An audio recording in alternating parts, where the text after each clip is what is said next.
Dr. Harold Voss grabbed Mia's wrist so hard she felt the bones compress. He yanked her arm away from the syringe, twisted it backward and physically shoved her, into the metal supply cart behind her. The crash echoed through the entire trauma bay. Every resident froze. A dying man lay between them, monitors screaming, blood soaking the gurney, and Harold Voss was not looking at his patient. He was looking at her. His finger came up 1 inch from her face. "You are fired. You are nothing. Get her out of my hospital." And nobody in that room moved to stop him. If that made your blood boil, you are not alone. Welcome. And before we go any further, please take just a second to subscribe to this channel and hit that notification bell so you never miss a story. Drop your city in the comments right now.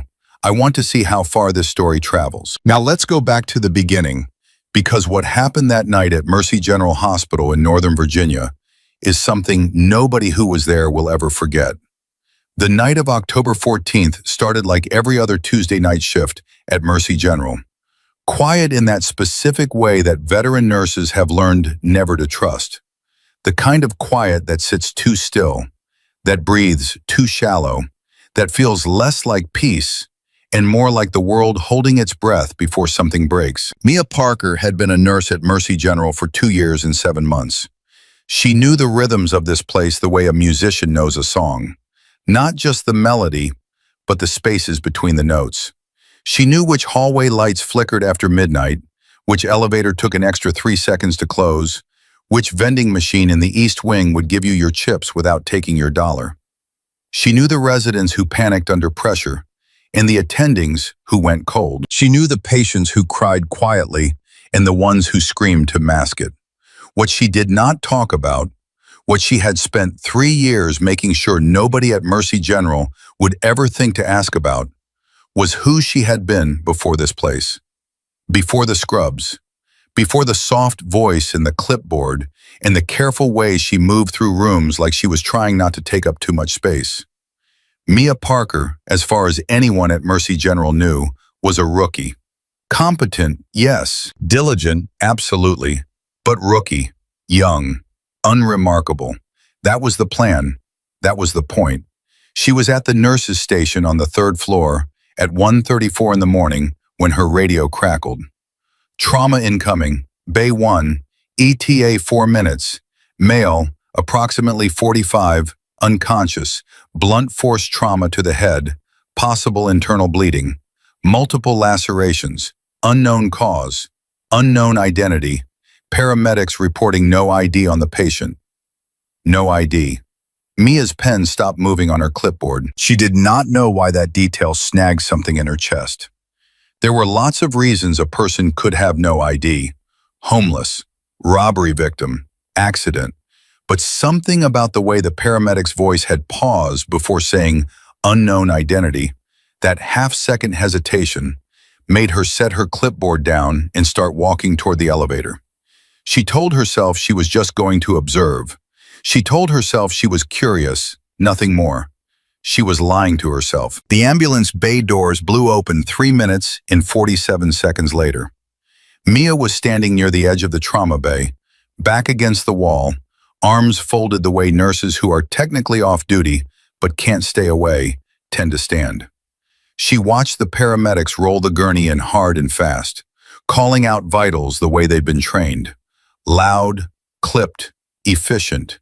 But there was something underneath the professionalism, a tightness, an urgency that felt different from the normal urgency of a trauma call. The man on the gurney was big, even unconscious, even with blood matting his hair to one side of his face, even with the oxygen mask pressing down over his nose and mouth. There was something about the way he was built that told you this was not a man who had ever been soft in his life. His hands, hanging loose at his sides, were the hands of someone who had spent decades doing things with them that required absolute precision and absolute force. His jaw, even slack with unconsciousness, looked like it had been set in granite. Dr. Harold Voss swept into the trauma bay with the energy of a man who believed that his entrance into any room was a gift to everyone present. He was 53 years old, silver-haired, with a specific kind of confidence that comes not from competence alone, but from years of never being challenged by anyone who outranked him. He was a good doctor. Mia had watched him work, and she knew he was technically skilled. But Harold Voss was also a man who had confused respect with fear so long ago that he no longer remembered there was a difference. "What have we got?" he said, snapping on gloves. The paramedics gave their report. Voss began his assessment. The residents fell into position around the gurney like satellites orbiting a planet. Mia stayed at the edge, watching. She watched the vitals on the monitor. She watched the rhythm of the man's breathing, shallow, irregular, the kind of pattern that whispered about increased intracranial pressure to anyone who had seen it before in the field. She watched the angle of Voss's hands as he began his neurocheck, and something in her stomach tightened. And then the man's head turned, just slightly, just 2 or 3 degrees to the right, and Mia saw it. It was small, half the size of a postage stamp, tucked just behind his left ear, partially hidden by his hairline. A tattoo. Not decorative, not personal. Military. Specifically, and Mia would have known this tattoo in total darkness, would have known it from the shape and placement alone. It was the insignia of SEAL Team 6, Naval Special Warfare Development Group, DEVGRU, the most elite special operations unit in the United States military. Her breath left her body. She had not seen that tattoo in 3 years. She had told herself, actively, deliberately, every single day for 3 years, that she would never see it again. That world was gone. That Mia Parker was gone. She took one step forward without meaning to. Across the gurney, one of the junior residents, a second-year named Trevor Chen, who was genuinely trying his best, was preparing a syringe. Mia's eyes went to it. She recognized the medication. She read the dosage on the label from 6 feet away, and every nerve in her body fired at once. It was wrong. Not wrong in the way of a small miscalculation. Wrong in the way of a potentially fatal error, specifically for a patient presenting with the neurological profile this man was showing. With possible intracranial pressure, with this heart rate, with this specific combination of symptoms, that drug at that dosage could drop his blood pressure to a level from which he would not recover. She moved. She did not think about protocol. She did not think about her position, her rank, her carefully constructed ordinary life, the 2 years and 7 months she had spent becoming invisible. She thought about the tattoo behind his ear, and the syringe in Trevor Chen's hand, and the 5 seconds between now and irreversible. She crossed the trauma bay in 3 steps, and she caught Trevor's wrist before the needle reached skin. "Don't," she said. Her voice was quiet, completely calm. The kind of calm that doesn't come from relaxation, but from training so deep it has become instinct. That dosage with his neuropresentation will crash his pressure. He'll code within 8 minutes. The trauma bay went silent the way rooms go silent when something unexpected happens. Not gradually, not politely, but all at once, like a switch being thrown. Trevor Chen stared at her. His mouth opened and closed. Dr. Harold Voss looked up from his assessment. He looked at Mia. He looked at her hand on Trevor's wrist. And Mia watched his face move through surprise and into something else entirely, something cold and sharp that she recognized immediately as wounded pride. "Nurse Parker," his voice was very controlled, very deliberate. "Remove your hand." "Dr. Voss, the dosage is contraindicated for—" "I said remove your hand." Mia released Trevor's wrist, but she did not step back. "The patient is showing signs of increased ICP. That medication at that dose will cause rapid vasodilation, and he doesn't have the pressure to compensate. You need to—" "Do you have a medical degree?" Voss said, still controlled, still deliberate. Something was building behind his eyes that Mia recognized as far more dangerous than anger. It was humiliation looking for a target. No, but do you have a license to practice medicine in the state of Virginia? No, but I have.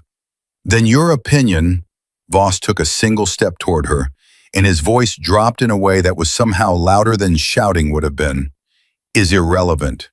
In this bay, in this hospital, at this moment, he turned to look at the rest of the room, at the residents, at the nurses, at every single person watching, and he said it for all of them to hear. You are a nurse, a junior nurse. You were not called to this bay, you were not assigned to this case, and you just physically interfered with a physician's treatment. Get out. Mia did not move. Dr. Voss, I am asking you to please reconsider the dosage. Just look at his security. Voss's voice cracked like a whip. He turned away from her completely, dismissing her with the physical act of turning his back. A gesture that said more than any words could. I want this woman removed from this bay immediately. Dr. Voss. This was Janet Hale, the charge nurse, stepping forward, her face caught between professionalism and something that looked a lot like guilt. Maybe we should just... Janet. Voss's eyes moved to her with the precision of a scalpel. Unless you'd like to join her, I suggest you step back. Janet stepped back. 2 security guards appeared at the door. Big men, both of them. They looked at Mia and she looked at them, and for one long moment, nobody moved. Mia's eyes went back to the man on the gurney, to his face, still in gray beneath the oxygen mask, to the hand still resting at his side, and to the small tattoo behind his ear that nobody else in this room had seen or recognized or understood. She thought about what that tattoo meant, who it meant he was, and she stepped back, not because Harold Voss had told her to, not because of the security guards. She stepped back because she knew that causing a scene right now, fighting, arguing, escalating, would cost more seconds than she had. She needed to think. She needed to get out of this room and think. She walked out of the trauma bay without looking at anyone. In the hallway, she stood against the wall and pressed both hands flat against the cool painted concrete and breathed. Around vitals she had memorized in 3 seconds of observation, cross-referenced against treatment protocols she had not had cause to use in 3 years, stacked against the specific pharmacology of the medication Trevor Chen had been preparing, mapped against the physiological profile of a man presenting with exactly the symptoms she had seen. She gave him 22 minutes, maybe 25 if his constitution was exceptional, and everything about his physical presentation suggested it was. 25 minutes before that medication turned a critical condition into a fatal one. She was still running numbers when Janet Hale pushed through the trauma bay door and stood in the hallway looking at her. Janet was 61 years old and had been a nurse for 35 of them. She had a face that had learned, over 3 decades, to show nothing in the moment and everything later, in private. Right now her face was showing something. He's going ahead with it, Janet said quietly. I know. Mia, Janet took a step closer. Her voice dropped further. You know I can't back you on this. He's the attending. I know, Janet. What you did in there, I know what I did. Mia turned to look at her, and Janet, who had been a nurse for 35 years and had seen more varieties of human expression than most people encounter in 10 lifetimes, went very slightly still. Because the person looking back at her from Mia Parker's face was not the quiet, careful, unremarkable junior nurse she had worked with for 2 years and 7 months. The eyes were the same color, the face was the same face, but whoever was behind those eyes right now had not been born in a hospital or trained in a nursing program. Janet, I need you to do something for me. Mia, I need you to pull his intake file and look at his right forearm. There's going to be a scar pattern on the inside of his forearm, a series of 3 parallel scars, approximately 2 centimeters apart. If you see that pattern, I need you to call it in as a possible combatant identification and request military verification before any further treatment. Janet stared at her. That is completely outside protocol. I know. That could get me fired. Yes. Why would I do that? Because if I'm right about who he is, Mia said, and that medication goes in, and he dies, then in about 6 hours this hospital is going to be surrounded by people who are going to want to know why nobody flagged the identification markers of a decorated United States military officer. And you want to be the person who tried to flag it, not the person who didn't. Janet looked at her for a long moment. Who are you? She said, not rhetorically, with genuine, careful uncertainty, as though she were asking a question whose answer she was no longer sure she wanted. Mia said nothing. She turned and walked down the hallway. She made it as far as a nurse's locker room before Dr. Voss appeared behind her. She heard him before she saw him. The specific cadence of footsteps moving fast, with the specific energy of someone who has waited just long enough for an audience to dissipate before delivering a final verdict. She turned around. He was holding a single sheet of paper. He held it the way people hold things when they want the object itself to communicate power, at arm's length, slightly extended, the way you might hold evidence. Nurse Parker, his voice was smooth now. The controlled fury from the trauma bay had settled into something quieter, and in its quietness, more absolute. This is a notice of termination, effective immediately. The grounds are insubordination, interference with a physician's treatment, and physical contact with a staff member during active treatment. That is Dr. Chen's wrist, in case you require clarification. He set the paper down on the bench beside her without breaking eye contact. Your badge and hospital ID are to be surrendered to security within the hour. Your personal effects will be boxed and available at the main desk by 8 a.m. You are not to return to any clinical area of this building. Mia looked at the paper. She looked at his face. In the 2 years and 7 months she had worked at this hospital, she had worked hard at being forgettable. She had worked hard at being the kind of person whose eyes slide past. Someone present but unremarkable. Competent but quiet. Someone who could stand in a room and leave it without changing the temperature. She had been very good at it. She looked at Harold Voss's face, and something in her was very tired all of a sudden. Not scared, not shamed, just tired. Dr. Voss, she said, and her voice was perfectly even. In approximately 20 minutes, the patient in Trauma Bay 1 is going to experience a cardiovascular event secondary to the medication currently being administered. When that happens, the people who come looking for answers are going to find a lot of them. I hope you like your answers. She picked up her jacket from her locker. She did not pick up the termination notice. She walked out. The hallway was almost empty at this hour. One orderly with a cart moving slowly at the far end. The overhead lights doing their quiet, institutional fluorescent buzz. Mia walked past the elevator, past the supply closet, past the family waiting area with its rows of orange plastic chairs and its perpetually tuned to nothing television. She walked to the end of the hall and pushed through the door to the stairwell and stood for a moment on the landing between floors, in the particular silence that stairwells hold. She pulled out her phone. She had not used this particular contact in 3 years. She had not deleted it either. Some part of her had always known, in the way you know things you refuse to think about directly, that she might need it again. She dialed. It rang twice. A voice answered. Flat, professional, instantaneous. The voice of someone who had been awake and waiting. Authentication required. November Echo 7 Foxtrot 22 Alpha, Mia said quietly. This is Phoenix. I need a patient identification confirmation. Male, early to mid-40s, DevGru insignia, left posterior auricular placement. I believe he's colonel level or above. He's in critical condition at Mercy General, Fairfax County, Virginia. The attending physician is administering contraindicated medication as of approximately 18 minutes ago. Silence on the line. Then, Hold, Phoenix.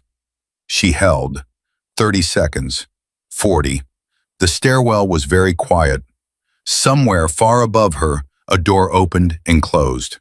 The voice came back, tighter now. Something in it had changed. What is the current patient status? Unknown. I was removed from the bay. Another pause, shorter this time. Phoenix, the voice was completely different now. Not flat, not professional, urgent. Do not leave that building. The line went dead. Mia stood in the stairwell for exactly 3 seconds. Then she moved. She was back in the main corridor on the ground floor when she heard it. A sound that reached through the walls of the building, through the insulation in the glass in the institutional concrete. A deep mechanical thrum that she would have recognized anywhere, in any context, at any hour. Rotors, not a medical helicopter. The acoustic signature was completely different, heavier, more powerful, with a specific harmonic that came from a very particular kind of aircraft. She had been on the ground beneath that sound 100 times. She had jumped out of aircraft that made that sound, military Black Hawk. And from the volume and the rate of approach, it was descending. Here, now. She did not run. Running in a hospital at 2 a.m. draws attention. She walked fast, which is different. She walked fast to the window at the end of the corridor and looked out and saw it. The Black Hawk coming down into the parking lot with the specific, deliberate precision of military pilots who have landed in places considerably more complicated than a Virginia hospital parking lot. Its searchlights swept the lot once, twice, and then it touched down with the professional economy of something that had done this 10,000 times. The doors opened before the rotors had finished slowing. 6 men got out. Even in the dark, even at distance, even dressed in the civilian-adjacent tactical clothing that Special Forces personnel sometimes wear when they are trying not to be entirely obvious. Mia knew what she was looking at. She had worked alongside men built exactly like this. She had been in rooms with men whose silence sounded exactly like this. She knew the way they moved, economical, aware, every footfall deliberate, heads on swivels that looked casual and were anything but. They were heading for the main entrance, and behind them, stepping out of the helicopter last, a figure in a uniform that was definitely not civilian adjacent, that was making no effort whatsoever at subtlety, 4 stars visible even in the parking lot lighting, was a general. Mia's phone buzzed in her hand. A text. No name, no number, just 4 words. Stay where you are. The 6 operators in the general crossed the parking lot and pushed through the front doors of Mercy General Hospital. And in the lobby, the overnight security guard stood up from his desk with the expression of a man whose entire Tuesday night had just become something he was going to be telling his grandchildren about.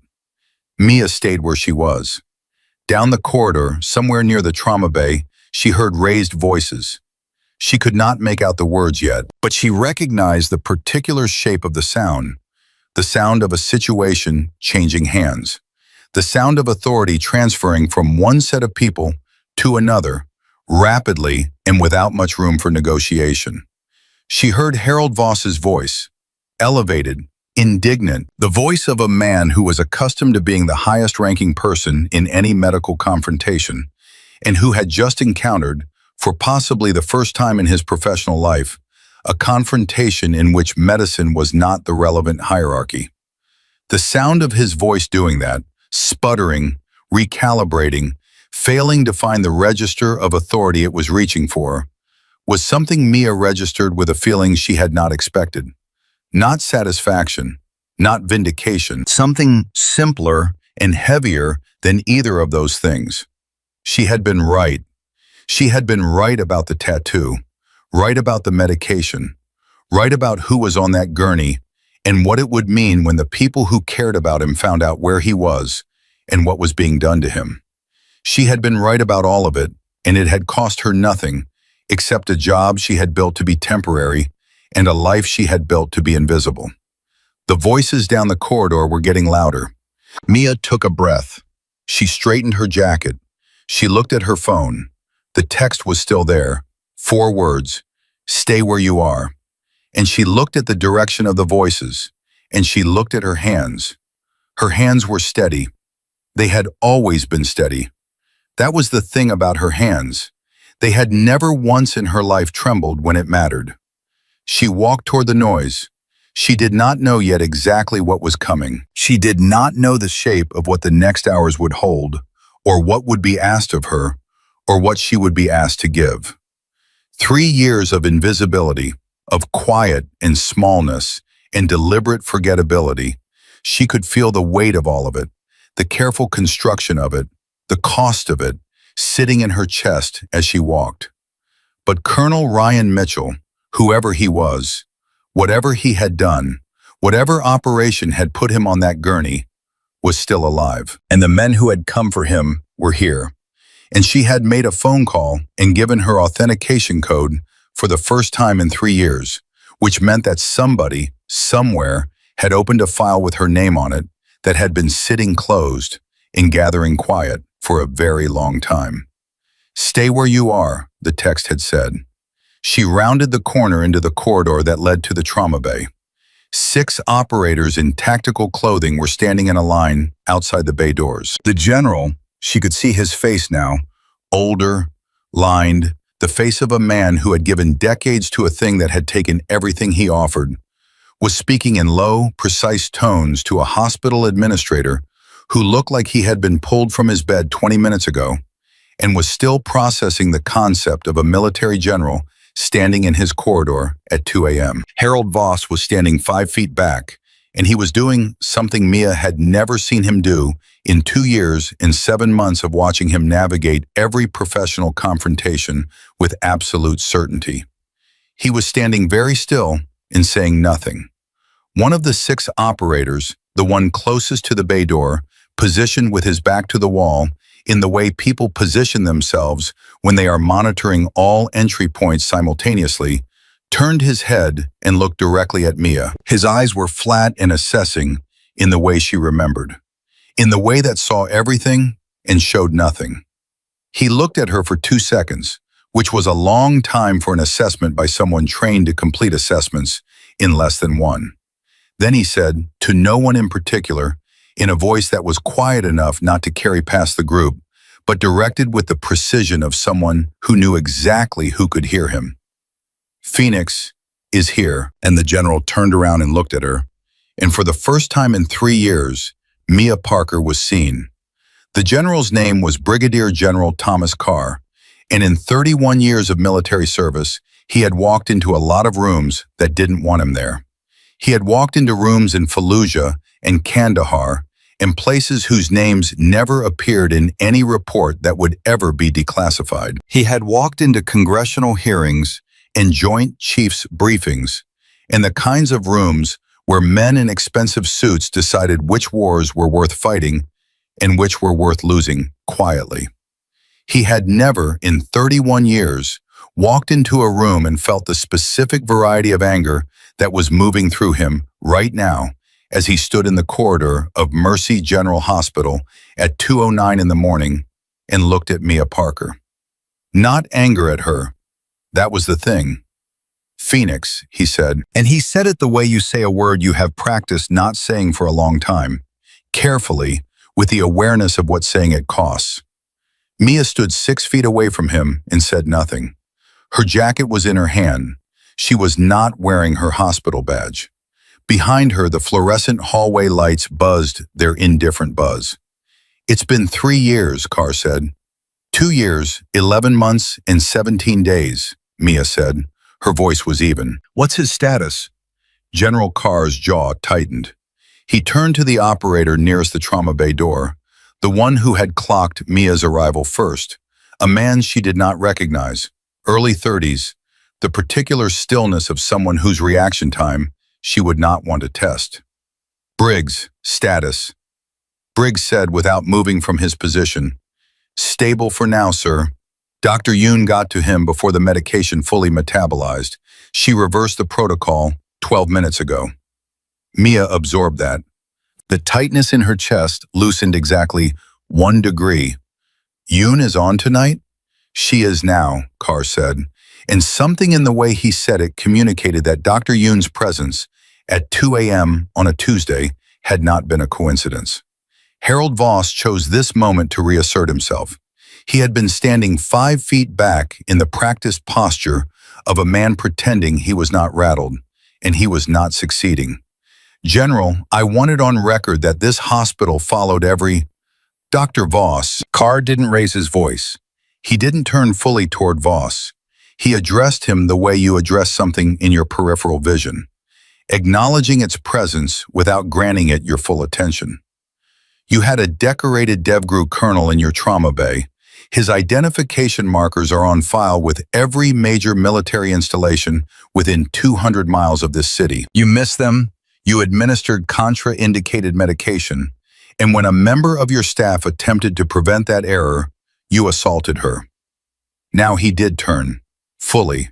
"So I would strongly recommend that whatever you are about to say to me, you think about very carefully first." The hallway was quiet enough that Mia heard Voss's breath change.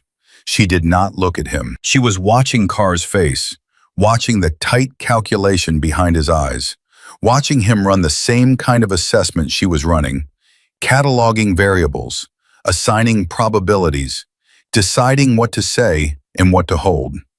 "What operation?" she asked. Carr looked at her. "He's not here by accident," Mia said. "Nobody shows up to a Virginia civilian hospital with DevGru Inc. and no ID by accident. What was the operation?" "That is classified." "Is the operation still active?" Carr paused, 1 beat too long. "General," her voice dropped, "is the operation still active?" "We need to move this conversation," Carr said. He looked at Briggs. "Conference room, now." Briggs peeled away from the wall and moved down the corridor with the efficiency of someone who did not need to be told twice or given directions. The other 5 operators held their positions, 2 at the trauma bay door, 1 at each end of the corridor, one whose role Mia could not immediately identify from his positioning, which told her his role was specifically not to be identified. Carr turned to the hospital administrator, a small man named Gerald Park, whose name badge identified him as Night Operations Director, and whose face identified him as a man who had not signed up for this when he took the job. "Mr. Park, this corridor needs to be cleared of all non-essential personnel. I need an isolation order on the patient in Trauma Bay 1, and I need it documented as a federal security measure, which means it goes through my office, not yours. Do you understand what I'm saying?" Gerald Park nodded twice, very fast. "I also need the security footage from the trauma bay from 1:34 a.m. through the present transferred to this drive." Carr produced a small black device from his jacket and set it in Park's palm. "Within the next 15 minutes. I don't need to explain why." "No, sir. Yes, sir." Park looked at the drive and then at Carr and then at Mia, and his expression said clearly that he was reassembling his understanding of what this night was and had been and might still become. Carr began walking.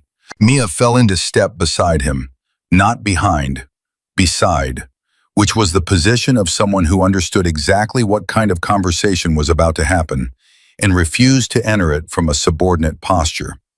Carr noticed. He said nothing about it. They passed 2 nurses who had materialized near the supply station, drawn by the irresistible gravity of something happening. Both nurses looked at the general, at the operators, at Mia, and at each other, in that order, with the rapid recalibration of people absorbing an event that doesn't fit any existing category. Janet Hale was one of them. Mia met her eyes for exactly 1 second as she passed. Janet's face held the specific expression of a woman who had made a decision in the last 40 minutes that she was still evaluating the consequences of. The 3 parallel scars on Ryan Mitchell's forearm. Mia knew from Janet's face that she had looked, that she had found them. Janet gave one small, almost imperceptible nod. Mia looked away and kept walking. The conference room was at the end of the administrative corridor, past the offices that were dark at this hour, and the bulletin board covered in compliance notices, and the photograph of the hospital's founding that had hung in the same spot for so many years that everyone had stopped seeing it. Briggs was already inside when they arrived, standing at the head of the table with a laptop open and a secure line establishing. Mia recognized the encryption protocol from the sound the connection made, a specific sequence she had heard in field operations centers on 3 different continents. Carr closed the door. He did not sit down. Neither did Mia. They stood on opposite sides of the table and looked at each other in the particular way of 2 people who have history that neither of them has fully processed and are now being asked to function professionally inside of that. Mitchell was running an extraction, Carr said. Not a question, not an explanation, a statement that was also a door being opened. Mia waited. Asset recovery, deep cover. The asset had been in place for 14 months, and the window to bring him out opened 48 hours ago. Mitchell ran the extraction personally. Carr's voice was even, but his hands, flat on the table, were pressing down harder than was necessary. The operation was compromised. We don't know at what level. Mitchell got the asset out, but he took the hit that was meant for the asset. His team got him to the nearest civilian facility because taking him to a military installation would have confirmed the operation's location to the people who compromised it. And those people, Mia said slowly, don't know where he is right now. They didn't, Carr looked at her. The ambiance was called in on an open frequency by your paramedics, unencrypted, standard procedure for civilian emergency services. Mia processed that. So if the people who compromised the operation were monitoring civilian emergency frequencies in this area, then they know he's here. Carr's voice didn't change. Yes. The room was very quiet. How long? Mia asked. We assess 40 to 70 minutes before they can mobilize and reach this location, if they have assets in the region. Do they have assets in the region? Carr's silence was its own answer. Mia pulled out a chair and sat down, not because she needed to rest, but because she needed to think, with her feet on the ground. Her mind was doing the thing it did, the rapid, almost involuntary triage of information, the sorting of variables by urgency and probability, the construction of decision trees that branched and rebranched in real time. It was a cognitive process she had spent 3 years trying to turn off, like trying not to breathe. His condition, she said. What's Yoon saying? Stabilized, but he needs surgery. There's a bleed she can't manage conservatively, and this facility doesn't have the neurosurgical capacity to operate without risk of. Then you can't move him, Mia said. Movement increases ICP. If there's an active bleed and you put him in that Blackhawk, you might as well. I know that. Carr's voice was tight. We know that. That is the problem we are currently sitting inside of. You need to secure this facility. We have 6 operators. For a building with 14 entry points, 412 occupied rooms, 3 parking structures, and a loading dock that connects directly to a service road with no barrier. She watched his face. I walked this building for 3 years, General. I know every corner of it. Carr looked at her for a long moment. Something moved through his expression that she couldn't entirely name. Something between relief and grief, and the complicated thing that exists between those 2 states. Why were you here, Mia? He asked, and his voice was different now. Not the general voice, something else, something older. 3 years. This hospital, a nursing badge and a $12 ID lanyard. Why here? It was far enough. From what? She did not answer that. Carr absorbed her silence. He had learned, a long time ago, that Mia Parker's silences were not empty. They were load-bearing. The Pentagon wants you back. The Pentagon disbanded my unit. The situation has changed. The situation changed the night they pulled our mission authorization and left 4 of my people in a field in. Mia, don't. Her voice was quiet and absolute, and it stopped him completely. Do not do the thing where you explain to me why it was necessary. I have heard that explanation. I have heard it in 3 different offices from 4 different people with enough stars on their shoulders to fill a planetarium. I don't need to hear it again. The silence that followed was the kind that has weight. Then Carr said very quietly, "2 of those 4 people are on this team. They're in the corridor right now." Mia went very still. "Reyes and Cole," Carr said. "They re-enlisted 8 months ago. They specifically requested assignment to Mitchell's unit." He let that land before he continued. "They asked about you. Both of them. Every time." She stared at the table. Something moved through her chest that she had not been prepared for and did not have a name ready for. "That's not—" She stopped. "That doesn't change what happened." "No," Carr agreed. "It doesn't. Nothing changes what happened. But it does change what's happening right now, tonight, in this building." He leaned forward. "Mitchell is alive because you were here. He is in critical condition in a facility that is about to potentially become a target, and I have 6 operators, 1 compromised nurse, and a general who hasn't run a field operation in 9 years." He paused. "And I have you."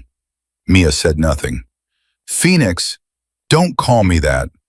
But her voice, saying it, had lost some of its edge. A knock at the conference room door. Briggs pushed it open without waiting. The knock had been notification, not request. "Sir, Yoon is asking for a consult. She says the patient is showing secondary neurological symptoms, and she wants another opinion before she makes a decision on intervention." Carr looked at Mia. "I'm fired," Mia said flatly. "Voss terminated me 40 minutes ago." Voss's authority in this building was superseded by federal jurisdiction approximately 25 minutes ago, Carr said. "He has been informed of this." I bet he loved that. He did not. For the first time, something moved across Carr's face that was almost, not quite, but almost, humor. It was gone in an instant. Dr. Yoon is a good physician. She is not a field medic. She has not treated combat injuries in a trauma environment, and she is reading symptoms that do not match civilian injury patterns. Mitchell needs someone who understands what those symptoms actually mean. Mia stood up. She did not pick up her jacket. She left it on the chair the way you leave something behind when you are committed to coming back. "I want access to his full chart," she said. "Not the admitting chart, the real chart. His medical history, his prior injuries, his field treatment records." "That's classified at—" "Then declassify it. You want my help, I need to see what I'm working with." She walked toward the door. "And I want to talk to Reyes." She was in the corridor before Carr could respond. The 2 nurses who had been hovering near the supply station were gone now, cleared out by Gerald Park, who was apparently more efficient under pressure than his expression had suggested. The corridor had the specific quality of a space that has been made intentionally empty, which is different from a space that is empty naturally. You can feel the effort of the clearing. Mia walked toward the trauma bay. One of the operators at the door, the one on the left, broad-shouldered, with a haircut that said military even when the clothing was trying to say civilian, turned toward her as she approached. She looked at his face. It had been 3 years. He was older. There was a scar along his left jawline that had not been there before. A thin, white line that spoke of something fast and close and survived. His eyes were the same, dark, careful, with a particular quality of eyes that had seen things they were still in the process of sorting. "Reyes," she said. Staff Sergeant Daniel Reyes looked at Mia Parker and said nothing for 3 full seconds. Then he said, "You cut your hair. You got a scar. Occupational hazard." His voice was level, but something in it was not level. Something in it was doing the thing that voices do when they are carrying more than the words being spoken. When there is a weight of other conversations underneath, a weight of 3 years of absence, and whatever he had been doing in those 3 years, and whatever she had been doing, and the enormous, undiscussed space between. "Are you good?" she asked. It was the question they had always used, not "how are you," which was social, but "are you good," which meant something specific, which meant, "is everything working? Are you operational? Are you here? Reyes looked at her for one more second. I'm good, he said. Are you? Getting there. She looked at the trauma bay door. Who's in there with Yoon? Cole. He's been in there since we arrived. A pause. He hasn't left. Mia absorbed that. Is Cole? He's good, Reyes said quickly. He's solid, but Mitchell is... He stopped. His jaw moved. Mitchell brought us both back in. After everything, he went to bat for us personally. Went 3 levels up the chain to get our re-enlistment processed when 2 different commanders blocked it. Another pause. He's not just our CO. I know, Mia said. She looked at the door. She looked at Reyes. I'm going in. She pushed the trauma bay door open. The room had been reorganized since she'd been thrown out of it. The chaotic energy of the initial response had settled into the controlled tension of a situation that was being managed but not resolved. Dr. Yoon, small, sharp-eyed, with the compressed energy of someone running on competence and adrenaline, was at the monitoring station, her eyes moving between screens with the rapid data intake of someone processing too many variables simultaneously. And beside the gurney, standing with his arms folded and his back to the door, was a man whose posture Mia would have recognized in total darkness. Tall, lean, the back of his neck showing the same tattoo placement as a colonel, but a different insignia, E7 rank. He turned when she entered. Thomas Cole had a face that had always looked younger than his age, which had occasionally made people underestimate him, which had been their problem. He looked at Mia, and his expression moved through several things very quickly. Surprise, relief, something complicated, and then back to the operational neutral that they had all been trained to wear. Parker, he said. Cole. She moved past him to the monitoring station. Dr. Yoon, I'm Mia Parker. I'm a former combat medic with specific experience treating DevGru operators in field conditions. General Carr has authorized my consultation. Walk me through what you're seeing. Yoon looked at her with the rapid assessment of a physician encountering an unexpected variable. Your nursing credentials are a fraction of what I'm qualified to do, Mia said. Not aggressive, just factual. The secondary neurosymptoms Carr mentioned, show me. For one moment, Yoon held the slight resistance of a professional encountering a claim she could not immediately verify. Then she turned to the screen and started talking, because the patient was what mattered, and she was smart enough to know it. Mia listened. She watched the waveforms on the monitor. She looked at the numbers, and the numbers told a story she had read before. In a field hospital in a country whose name she was not allowed to say, with equipment that cost a fraction of what this bay contained, in conditions that made this calm, fluorescent room look like a spa. He has a secondary contracture injury, she said. The primary impact was lateral, left side, but the secondary damage is anterior. It's not showing classically because his physiology is... She stopped, looked at Cole. How many times has he been treated for TBI? Cole's jaw tightened. 3 documented, probably 2 more undocumented. So his brain has compensatory patterns that are masking the classical presentation. Yoon, what you're reading as stable is actually... Her phone buzzed. She looked at it. Carr. 1 line. Threat assessment updated. 50 minutes, possibly less. Mia looked at the monitor. She looked at Ryan Mitchell's face. Still unconscious, still gray, the oxygen mask still moving with his shallow breaths. A man she had never met. A man 6 other people in this building would lay down their lives for without being asked twice. She looked at Yoon. We need to change the protocol, now. And then we need to have a conversation about how we're going to keep this man alive in a building that is about to have a very serious problem. Yoon stared at her. What kind of problem? Cole answered before Mia could. His voice was quiet and completely calm in the way of someone reporting a weather forecast. The kind that comes through doors, he said. The kind that comes through doors. Cole said it the way he said everything, without drama, without inflation, with the flat precision of a man who had learned a long time ago that the most dangerous things in life did not benefit from decoration. Dr. Yoon looked at him, and then at Mia, and Mia watched the physician's face move through the rapid recalibration of someone who had spent her career preparing for medical emergencies and was now understanding that the emergency in this building was not entirely medical. "How serious?" Yoon asked.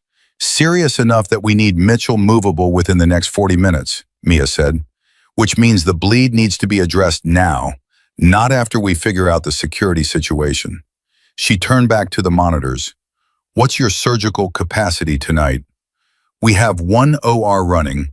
Dr. Abrams is in a bowel resection that's been open for 2 hours." "Who else?" "Dr. Park is on call, but he's 20 minutes out."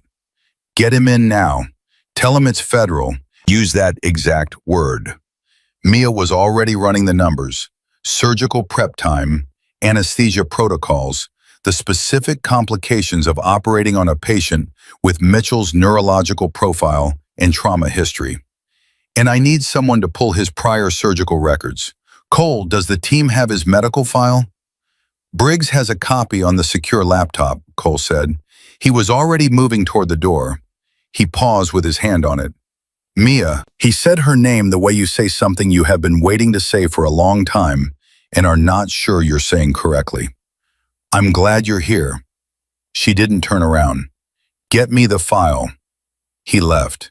Yoon was watching her with the particular attention of a physician recalibrating their assessment of another person in real time. "You diagnosed a contra-coup pattern in under 3 minutes from a visual monitor read," she said. "That's not nursing school." "No," Mia agreed. "It isn't." "Who were you?" Mia looked at her. "I was someone who is trying to keep your patient alive. Is that enough for right now?"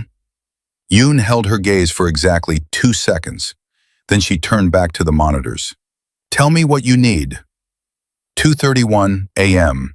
The conversation between General Carr and Harold Voss happened in the hallway outside the hospital director's office, and it was not long.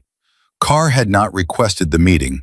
Voss had come to him, still in his surgical gown, still carrying the posture of a man who believed that this situation, all of it, the operators in the corridor, the general, the federal jurisdiction declaration, all of it, was a temporary intrusion on his normal order of authority that would eventually resolve itself in his favor. He had misjudged the room. "I want it on the record," Voss said, "that my treatment decisions tonight were made with the information available to me at the time. I was not informed of the patient's military status. That failure of identification is on the paramedic team and the intake process, not on Dr. Voss." Carr had the specific quality of stillness that very large authority figures sometimes develop. Not stillness as in calm, but stillness as in a system that has already made all its decisions and is simply waiting for the conversation to catch up. In approximately 35 minutes, this facility may come under threat from individuals connected to an active federal operation. When that happens, the safety of every person in this building becomes my responsibility and my priority. He paused. Your employment status and the question of who is responsible for what happened tonight are matters for a different conversation, on a different day, with people above both of our pay grades. Right now, I need you to do one thing. Voss straightened, prepared himself to be asked something important. Stay out of the trauma bay, Carr said, and stay away from Mia Parker. The color in Voss's face went through 2 changes. She is a terminated employee of this. She is the most qualified person in this building to keep that man alive, Carr said, and that is currently the only qualification that matters to me. He turned away. Mr. Park will show you to an office where you can wait. I recommend you wait quietly. Voss stood in the corridor alone, and for the first time in a very long career, Harold Voss had nothing to say. 2:38 a.m. Briggs came through the trauma bay door with a secure laptop and a printed copy of Mitchell's military medical file. 43 pages, partially redacted, with the kind of redactions that were heavy enough to tell you that what was underneath them was significant. Mia took the file without stopping what she was doing, reading while she talked Yoon through the adjusted medication protocol, her eyes moving between the printed pages and the monitors with the rapid triangulation of someone processing multiple data streams simultaneously. Page 12 stopped her. She went back to it, read it again. Her hand holding the page did not move. Parker. Reyes had come in behind Briggs and was standing near the door. He had been watching her face. What is it? This injury from 14 months ago, she said. She held up the page. Blast injury, right temporal, treated in field. The field treatment record lists a secondary intervention. She stopped. What? Yoon stepped closer. The secondary intervention is listed as performed by a Phoenix designated medic. Mia set the page down very carefully on the equipment tray. That's not a name, that's a call sign. She looked at Reyes. That's my call sign. Reyes said nothing. I didn't treat him 14 months ago, she said. I was here.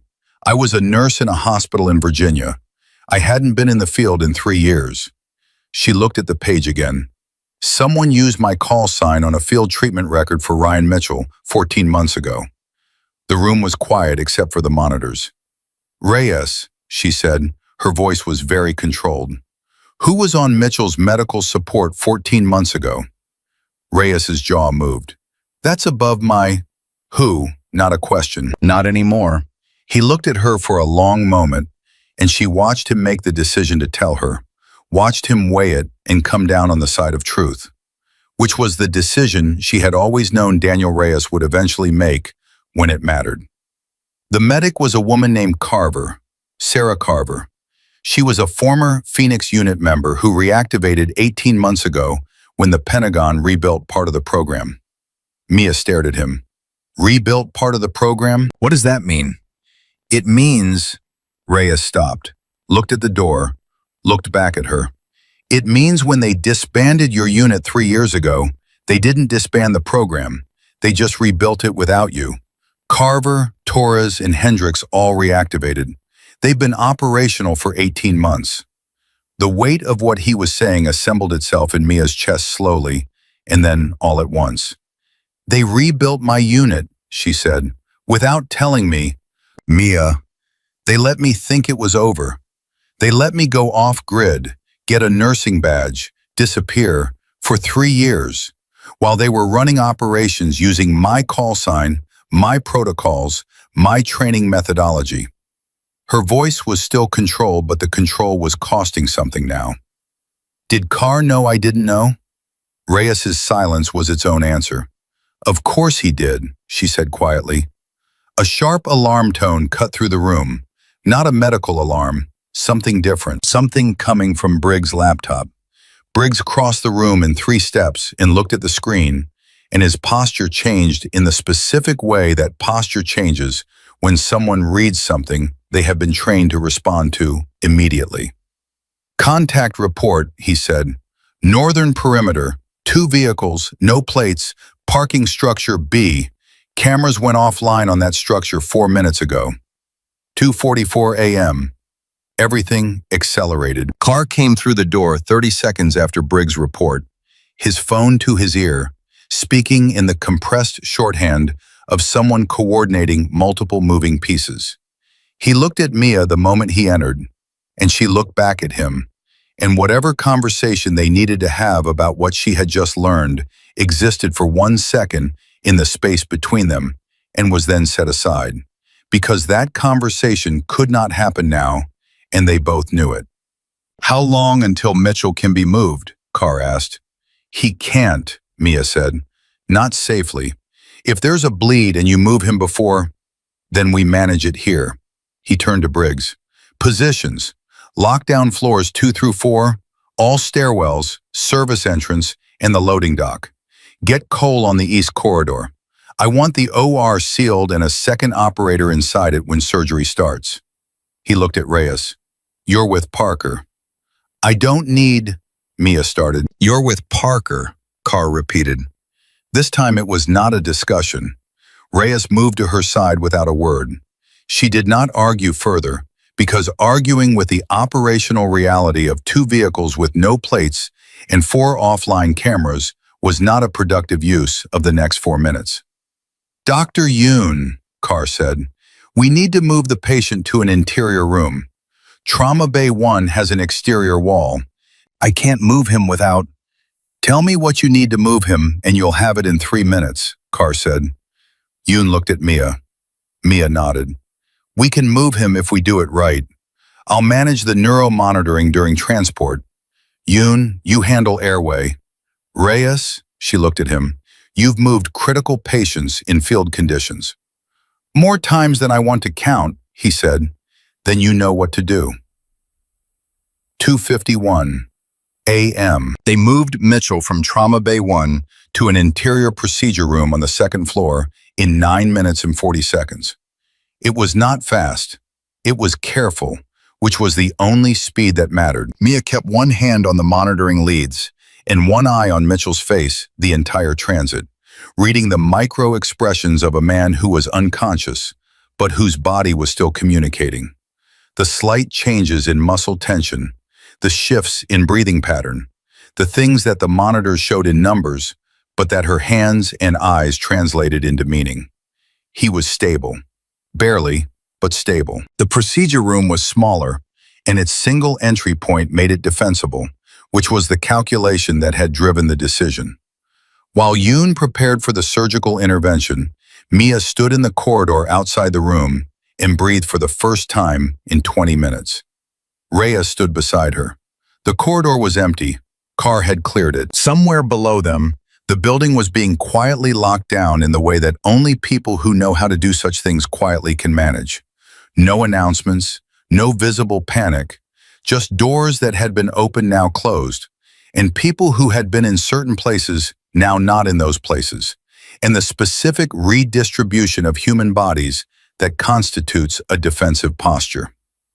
"You should have told me," Mia said, not accusing, not angry, just stating a fact that needed to be stated. "I know," Rhea said, "about the program, about Carver, about all of it. I know." He was quiet for a moment. "I wanted to, multiple times. Carr had us under a communication blackout regarding former unit members who had been stood down. If I had contacted you—" "I know the protocol," she said. "I wrote half the protocol."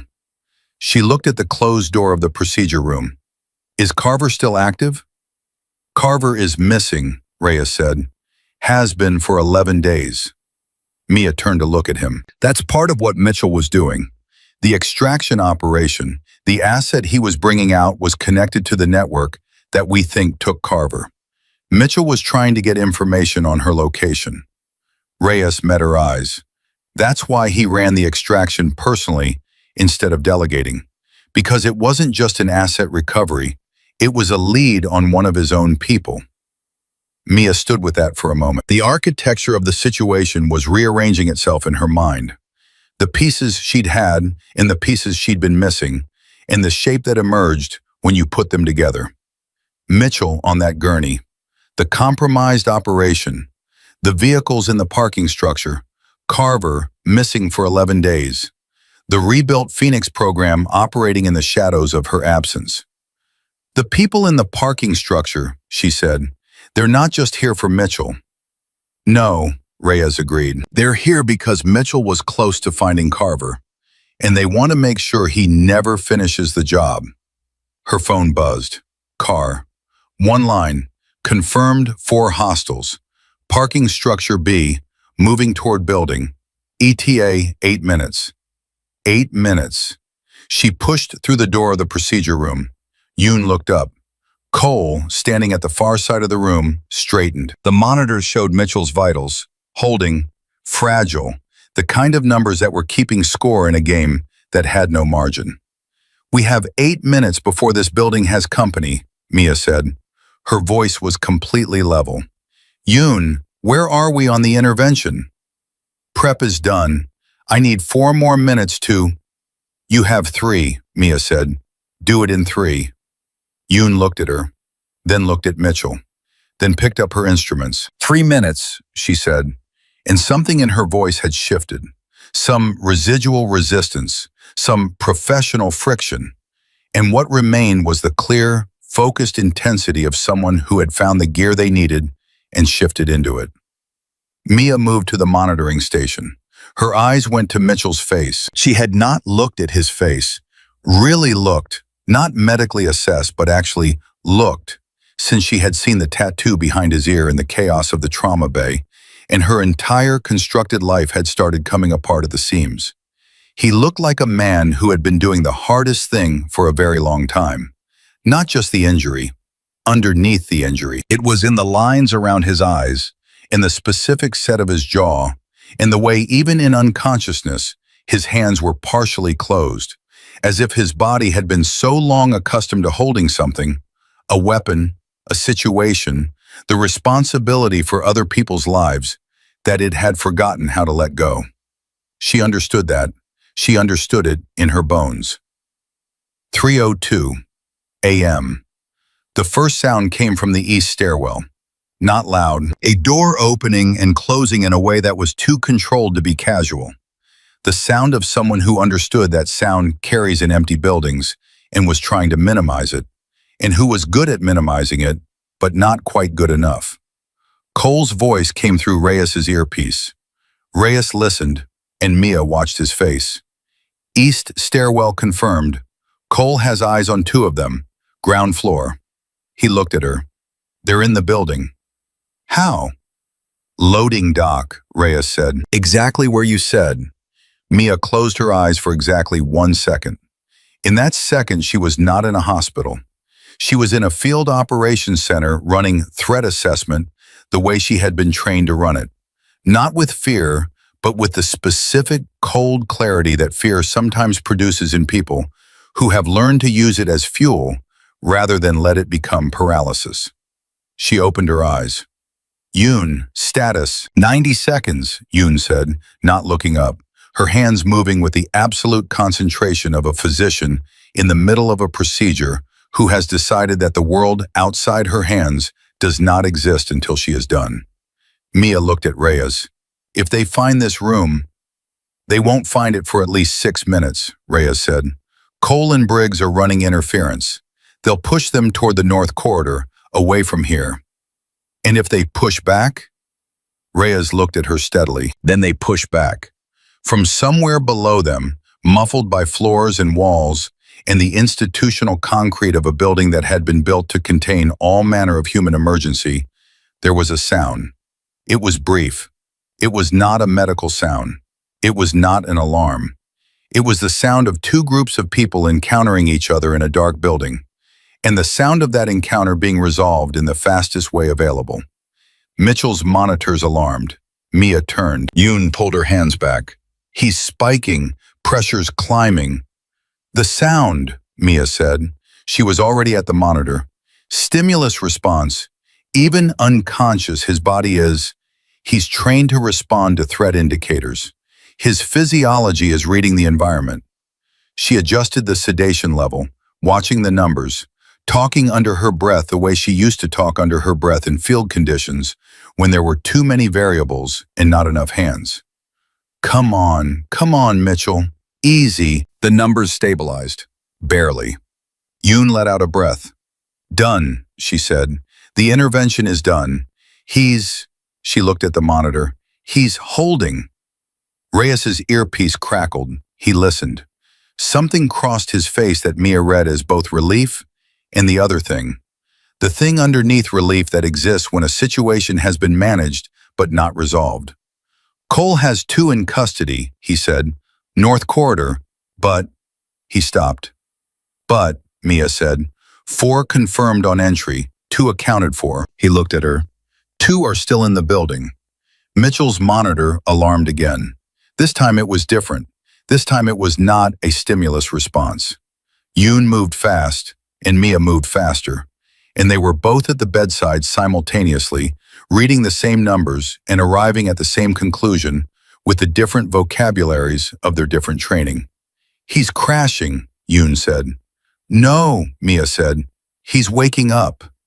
Yoon stared at her. His sedation metabolized faster than projected. His system is burning through it. Mia was already reaching for the medication tray, already running the calculation of what you give a man with Mitchell's neurological profile and injury status to bring him back under safely without crashing his blood pressure. He's going to try to pull his leads, hold his left arm. How do you know he'll?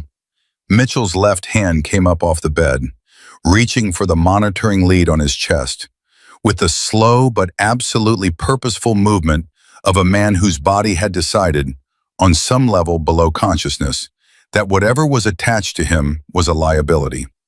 Yoon grabbed his arm. He resisted, even sedated, even injured, even with a bleed that had just been surgically addressed. Ryan Mitchell's body pushed back against a restraint with the automatic resistance of someone whose every reflex had been trained towards self-determination. "Colonel," Mia leaned in close. Her voice was low and direct, the way you speak to someone who can't see you, but can hear you. "Colonel Mitchell, my name is Parker. I'm a medic. You're in a secure location. You are not under threat. Stand down." His hand stopped pushing, not because he was unconscious again, because he heard her. His eyes opened. Not all the way. Partway, the specific partial opening of someone climbing through layers of medication and pain and disorientation toward the surface. His eyes were gray and they moved immediately, not randomly, not with the slow sweep of someone waking in a familiar place, but with the fast, targeted movement of someone running an immediate threat assessment of every point in their visual field. They found Mia's face. He looked at her for 3 seconds that felt longer. Then, with the careful, effortful articulation of a man working against significant obstacles to produce specific words, he said, "Phoenix." The room went still. "Is the asset secure?" he said. His voice was rough, barely above a whisper, but the words were precise. The words of someone whose priorities had survived everything his body had been through. Mia looked at him. She thought about Reyes's words. The extraction, the asset, Carver missing for 11 days. Everything Mitchell had apparently been trying to do when someone had put him in the ground and left him on a gurney in a civilian hospital with no ID and a covered tattoo. "The asset is secure," she said, because whatever the truth was, this man needed to be still and breathe, and that was the truth that mattered right now. Mitchell's eyes held hers for one more second. Something in them settled, not relief exactly, but the specific release of a weight that has been held for too long. His eyes started to close. Then they opened again, fast, with an urgency that cut through everything. "Carver," he said. Mia's hand on the medication tray stopped moving. "Carver is alive," he said. "I got confirmation before the extraction went wrong. She's alive. But..." His voice was failing, the effort of the words visible on his face, each one costing something he was running low on. "But there's a leak. Inside. Someone inside the program." His eyes closed. The monitors held, stable. Barely, but stable. Mia stood at the bedside of a man she had never met, in a hospital that had fired her, in the middle of a night that had dismantled 3 years of careful invisibility in the span of a few hours. And she stood there with the words "someone inside the program," rearranging everything she thought she understood about why she had been stood down, why her unit had been disbanded, why she had been left to disappear into a Virginia hospital like someone who was meant to be forgotten. Reyes was watching her from across the room. He had heard all of it. "Reyes," she said. Her voice was very quiet. "Yeah," he said. The one word carried the weight of everything neither of them was saying yet. "Get car." She did not move from the bedside. She kept her hand near Mitchell's pulse point, not because the monitors weren't doing that job, but because some things you need to feel with your own hands to know are real. His pulse was weak and slow and absolutely present. Somewhere below them, in the sealed and emptied corridors of Mercy General Hospital, 2 people who had come into this building to make sure Ryan Mitchell never finished what he had started were still moving through the dark. And Mia Parker, who had spent 3 years becoming no one, was done being no one. Carr arrived in 4 minutes and 30 seconds, which was fast enough that Mia knew he had been close.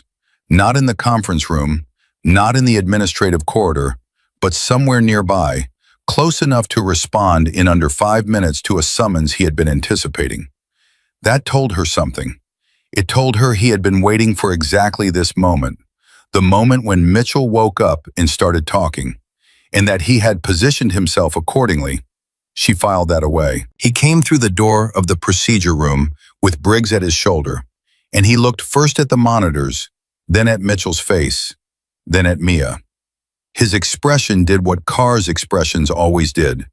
It moved through several things very quickly, and then settled into the operational neutral that was his default face for situations that required him to manage more variables than he was comfortable admitting to. "He spoke," Carr said. "He did," Mia said. "What did he say?" She looked at him steadily. "He said Carver is alive. He said he got confirmation before the extraction was compromised." She paused. "And he said there's a leak inside the program." The room processed that. Yoon, at the monitoring station, went very still in the way of someone who has just realized that the conversation happening around her has dimensions she was not previously aware of. Cole, at the far wall, did not move, but something in his posture shifted. A tightening that started at his shoulders and moved down. Briggs said nothing. He was watching Carr's face. Mia was watching Carr's face too. She was watching it very carefully, the way she had been trained to watch faces. Not for the expressions people chose to show, but for the ones they failed to suppress in the half-second before their training caught up with them. What she saw in Carr's face in that half-second before his training caught up was not surprise. "You knew," she said. Carr met her eyes. "Mia, you knew there was a leak." She took a step toward him. Her voice was low, controlled, carrying nothing that the people in this room were not authorized to hear, and everything that was necessary. "That's why you came personally. That's why you brought 6 operators instead of calling in a full security detail. A full detail means more people, more channels, more places for information to travel. You kept it small because you didn't know who you could trust." Carr was quiet for 3 seconds. 3 seconds was a long time for Carr. "How long have you known?" she asked. "We've had suspicions for 6 weeks, he said. "Confirmed indicators for 11 days. 11 days. Carver had been missing for 11 days. Mia put that together and the shape it made was ugly. "The leak is connected to Carver's disappearance." "We believe so." "And you sent Mitchell into an operation knowing there was a leak in the program?" Her voice had not risen. That was the thing about how she was angry. It didn't expand, it compressed. It got smaller and denser and more precise. "You sent him into a compromised operation." "He went in with that knowledge," Carr said. "He insisted. Carver is his..." He stopped. "His what?" Cole spoke from the far wall quietly. "Carver is his daughter." The room went quiet in a way that rooms rarely go quiet, completely, instantly, as though the air itself had decided to stop moving. Mia turned to look at Cole. He met her eyes and he was not apologizing for the information he had just delivered, because Cole had never once in his life apologized for truth. "Adopted," Cole said, "from when she was 11. She followed him into the program 8 years later. He never told anyone the connection because he didn't want the relationship to affect her operational assignments." Mia stood with that. Sarah Carver, who had used Mia's call sign on a field treatment record, who had been trained in Mia's protocols, who was missing for 11 days and alive, according to the last words of a man who had gone into a burning building to find her. "Why didn't anyone tell me any of this?" she said. The question was directed at Carr, but it was bigger than Carr. It was directed at 3 years of careful silence and deliberate absence, and the accumulated weight of everything she had not been told while she was busy being nobody. "Because you were the only person outside the program that we were certain was clean," Carr said. And there was something in the way he said it that was not strategy. That was something older and more complicated and more personal than strategy. When we identified the leak indicators 6 weeks ago, the first thing I did was review every person with access to Phoenix program data. And the only person I could rule out with absolute certainty was you, because you'd been off-grid for 3 years, because you hadn't had access, because you were in a hospital in Virginia being a nurse. He looked at her. I needed you clean, Mia. I needed there to be one person in this entire operation who I knew for certain was not the problem, and I needed that person to be you. She heard what he was saying. She understood it intellectually, and she also understood that being preserved as someone's certainty was its own kind of thing that needed to be processed at a different time. The two who are still in the building, she said. Where are they? Briggs answered, last confirmed position was the second-floor service corridor, 7 minutes ago. They've gone quiet. They're waiting, Mia said. They know we have 2 of their people. They're not running, which means they came here for something specific, and they haven't gotten it yet. Mitchell, Cole said, maybe. Mia looked at the man on the bed, still unconscious now, or close to it. His body had spent everything it had on those 30 seconds of coherence, and was now doing the work of recovery with the grim efficiency of a system that had been doing this too many times for too many years. Or the asset. Where is the asset that Mitchell extracted? Carr and Briggs exchanged a look. The look was brief, but it was there, and Mia caught it. Where is the asset, General? In transit to a secure facility, Carr said. Is he clean? The asset, have you verified he wasn't the leak? Another pause, shorter this time but present. Tell me you verified him, Mia said. We're in the process of, General, her voice cracked the air between them like a clean break. If the asset has not been verified and he is the leak, then the people in this building are not here to kill Mitchell. They're here to kill the asset and eliminate the evidence of what Mitchell learned during the extraction. She looked at Briggs. Get on the phone right now and find out where that asset is and whether anyone has eyes on him. Briggs looked at Carr. Carr nodded once. Briggs was on his phone before the nod was complete. 3:19 a.m. Reyes came back into the room from the corridor where he had been monitoring the hallway, and he looked at Mia and she read his face before he opened his mouth. Someone cut the secondary power feed to this floor, he said. Emergency lighting is running, but the secondary monitoring system for the OR went dark 2 minutes ago. Abrams is still in surgery. He doesn't know yet. They're targeting the medical systems, Mia said. They want to create confusion, movement, people in the corridors. It's working, Reyes said. Park is getting calls from staff on 3 floors. People are asking what's happening. Someone is going to open a door they shouldn't. Lock it down harder, Carr said to Briggs. I have 2 operators on Cole's position, one with Abrams and one on the main stairwell, Briggs said, his phone still at his ear. I'm out of bodies. Mia had already made the calculation before Briggs finished the sentence. She looked at Reyes. He looked at her. They had the brief, wordless exchange of 2 people who had operated together long enough to have a language that didn't require words. I know this building, she said. I know, he said. Every room, every corridor, every maintenance access point and supply route in Blind Corner. I walked it for 3 years. I know, he said again. If they're moving through the service corridors, there are 2 ways they can reach this room. The north service access in the utility passage behind the east wall of the OR. If we close both of those, how do we close them? Reyes asked. Not challenging, asking. She told him.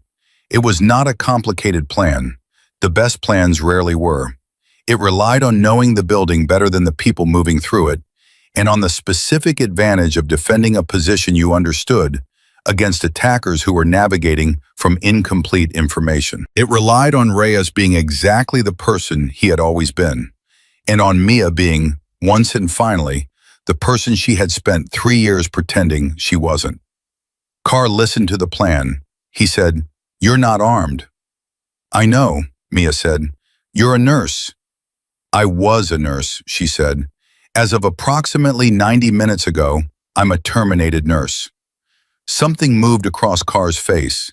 It might have been, in a different kind of man, a different kind of night, something like admiration. "Parker, cover Mitchell," she said. She was already moving. 3:24 a.m. The service corridor on the second floor ran the entire length of the building's east wing, and it was not a place that appeared on the public map of the facility. It appeared on the facility's management blueprint, which Mia had found in a maintenance closet on her 4th month as a nurse, when she had been looking for extra gauze, and had instead found a rolled architectural drawing that she had memorized in the way she memorized everything that might one day constitute a tactical advantage. She had told herself, at the time, that she was just being thorough. Reyes moved ahead of her, and she moved behind and slightly to his left, in the position she had always occupied relative to him in tight spaces. The position from which she could cover his blind angle, and he could cover hers, without either of them having to think about it. Their footsteps were quiet, not trained quiet, which has its own sound, but the natural quiet of two people who have spent enough time moving in dangerous places that silence had become their resting state. She heard them before she saw them.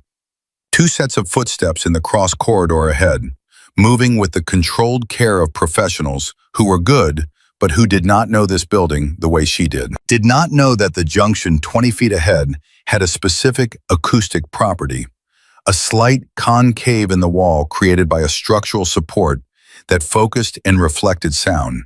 That meant you could hear people approaching from the west side of that junction approximately 8 seconds before you could see them. 8 seconds. She touched Reyes's shoulder. He stopped. He had heard it too. She could tell from the way his body changed, in that specific way it changed when he was processing auditory information. She held up 2 fingers. He nodded. She pointed left, then herself, then right, then him. He nodded again. She moved left. What happened in the next 45 seconds was not something she would ever describe in detail to anyone who was not required by professional necessity to hear it. It was not violent in the dramatic sense. Nobody fired a weapon. Nobody bled. It was the kind of thing that happens when someone with 15 years of close quarters experience and intimate knowledge of the terrain encounters someone without those specific advantages in a confined space. It was over before it was complicated, and then it was over. Both men were down, secured. Reyes had zip ties. Of course he had zip ties.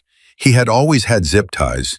It was one of the constants of the universe, alongside gravity and the fact that Reyes never went anywhere without the 10 things he might need. And within 90 seconds, both men were secured to the heavy pipe mounting on the service corridor wall. Reyes looked at her. "You haven't lost anything," he said. "I know," she said, because she had known, even in the hospital corridor with her firing notice and her scrubs and her $12 ID lanyard, she had always known. You don't lose 15 years of your nervous system. You just cover it up for a while. They were back in the procedure room in 4 minutes. 3:41 a.m. Briggs was off the phone when they returned, and the expression on his face was the expression of someone who has received information that has changed the shape of the situation and is calculating how to present it. He looked at Carr. Carr looked at Briggs. Mia looked at both of them. "The asset," she said. "The asset is secure," Briggs said carefully. "However, Briggs." The asset gave a secondary debrief during transit. In the debrief, he identified the source of the operational compromise. Briggs looked at Carr. Carr's jaw was set. "The source of the leak is not an active field operative." Mia waited. "It's administrative," Briggs said. "Pentagon level." The asset identified a name. He looked at Carr again, and this time the look held something that Mia could not fully read, but that felt like an apology and an alert simultaneously. Carr said the name. Mia did not react. She stood very still, and she let the name land, and she processed what it meant, which was considerable because the name Carr said was not a stranger's name. It was the name of the man who had signed the disbandment order for her unit 3 years ago. The man who had called her into an office with fluorescent lights and a water stain on the ceiling tile and told her that the operation had failed, that the unit was being stood down, that her service was appreciated, that her country was grateful. The man who had apparently been the reason the operation had failed in the first place. "He stood us down," Mia said. Her voice was so controlled it barely sounded like a voice. "He disbanded the Phoenix unit because we were getting close to him." Carr said nothing. 3 years, she said. 3 years of my life. Gone. Because I was doing my job and the person who was supposed to be running the program was... She stopped. Breathed. "Where is he now?" "Being picked up as we speak," Carr said. "Federal custody. The asset's testimony plus the electronic trail the extraction recovered makes it airtight." Mia stood in the middle of the room and breathed. She breathed the way you breathe when a thing that has been sitting in your chest for 3 years, a thing you have been carrying and not naming, and building a different life around, because the weight of it was the only thing you knew how to manage. When that thing suddenly has a shape and an explanation and a culprit. It did not feel like relief. It felt like the specific, complicated thing that exists between grief and fury when they stop being separate and start being the same feeling. Cole said, from the corner, very quietly, "Mia." She looked at him. "He knew it wasn't your fault," Cole said. "Mitchell. He pulled all the documentation when he rebuilt the program. He read everything. He knew what you'd actually done on that operation, and he knew why it failed, and it wasn't you. He had the record officially corrected 14 months ago." Cole paused. "That's why he used your call sign on Carver's field treatment records. Not to hide something, to honor something. He told Carver about you. He told her who you were, and what you'd done and why you were..." His voice caught slightly. "Why you were the standard she was trying to reach." Mia looked at the man on the bed. Ryan Mitchell, who had corrected a record she didn't know was wrong, who had used her name as a standard, who had gone into a compromised operation alone because his daughter was missing and he couldn't send someone else to do the thing that he believed was his to do. She understood that too, more than she wanted to. Mitchell's monitor alarmed. Short, sharp. Yoon moved. Mia moved. Both of them at the bedside, and Mitchell's eyes were opening again. Not with the slow climb of someone emerging from sedation, but with the fast, targeted snap of someone whose body had made a decision. He was more present this time. His eyes found Mia first, found her the way eyes find a thing they are looking for, not the way they stumble across it. "Parker," he said, clearer now. Still rough, still costly, but clear. "I'm here," she said. "Don't move." "Carver..." "We know," she said. "We know she's alive. Carr has a team moving on the intel from your extraction. We know about the leak. It's being handled." His eyes searched her face. He was running an assessment of her credibility, she realized. Even now, even in this state, he was evaluating what she said against what she showed. He was very good at it. She could feel the assessment happening. "You're Phoenix," he said. "I used to be." "No." His voice carried the specific conviction of a man who uses his remaining energy only on things he believes with certainty. "You are." He looked at her for one more second and then closed his eyes again, not losing consciousness, but conserving, doing the disciplined rest of someone who has learned to recover in the spaces between the things that are asked of them. Mia stood at the bedside. She was aware of Carr behind her, and Reyes and Cole and Yoon at the monitors, and the whole weight of the night and everything it had dismantled and everything it had revealed, pressing in from all sides.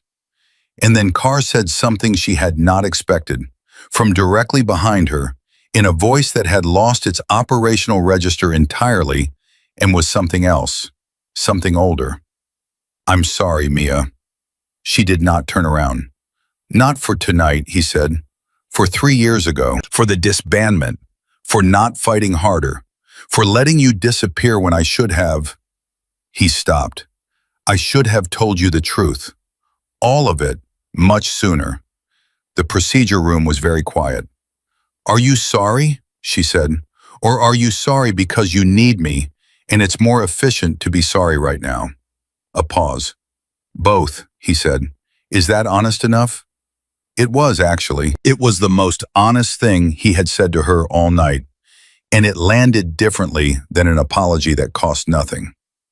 The two in the service corridor are secured, she said. They'll need medical attention in about 4 hours when their adrenaline drops. Tell Park. She stepped back from the bedside. Yoon, what does he need for the next 8 hours? Yoon walked her through it methodically. Medications, monitoring parameters, the specific thresholds that would require immediate intervention versus watchful management. Mia listened with the full attention of someone who would be accountable for every piece of information being given to her. Yoon finished and then looked at her and said, with the directness of a physician who has shed the last of her professional caution, "You should have been doing this all along." "I know," Mia said. At 4:07 a.m., Harold Voss appeared in the doorway of the procedure room. Nobody had summoned him. He had come on his own, which was, Mia thought, possibly the most surprising thing that had happened in an exceptionally surprising night. He looked smaller than he had in the trauma bay. Not physically. Physically, he was the same silver-haired, broad-shouldered man who had thrown her into a supply cart and fired her in front of her colleagues. But whatever the trauma bay had contained, the certainty, the authority, the absolute conviction that the room belonged to him was gone. He looked at Mia. He looked at Mitchell on the bed. He looked at the monitors, which showed numbers that were, by any clinical measure, a great deal better than they should have been, given what this man had been through tonight. Then he looked at Mia again. "I'd like to apologize," he said. The room waited. Mia looked at him.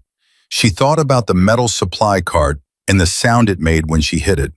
She thought about the hallway and the termination notice and his finger 1 inch from her face. She thought about Trevor Chen's expression, the residents frozen, Janet Hale stepping back. She thought about what it cost to be publicly diminished in a place where your reputation was the foundation of your ability to do the work you cared about. "Dr. Voss," she said. Her voice was completely even. "I don't accept your apology." He blinked. "Not because I'm angry," she said. "I am angry, but that's not why. I don't accept it because an apology requires that the person receiving it believe the person giving it understands what they're apologizing for. And I don't believe that. Not tonight." She held his gaze. "You didn't fire me because I broke protocol. You fired me because I was right, and you couldn't tolerate that in front of an audience. Those are different things. When you understand the difference, the real difference, not the version of it that's comfortable, then we can have a different conversation." Voss stood in the doorway for a long moment. Then he nodded once and left. Cole exhaled. It was a small sound, barely audible, but in the quiet of the room it carried. "I like her," he said to Reyes. "Yeah," Reyes said. "We all do." 4:15 a.m. Carr came to stand beside her near the monitoring station. The room had settled into the particular rhythm of a crisis that has found its floor. Not over, not resolved, but contained. Yoon was running her careful assessments. Reyes and Cole were positioned at the door. Briggs was on a call that, by its length and tone, seemed to be the long administrative tale of a federal operation, wrapping up the things that needed wrapping. "The Pentagon wants a formal debrief," Carr said low. "Tomorrow, full review of tonight's events, the operational compromise, the assets testimony." He paused. "They're going to want to discuss your status." "My status," Mia said. "Your reinstatement, full rank restoration, back pay from disbandment date." He looked at her sideways. "And an official record correction.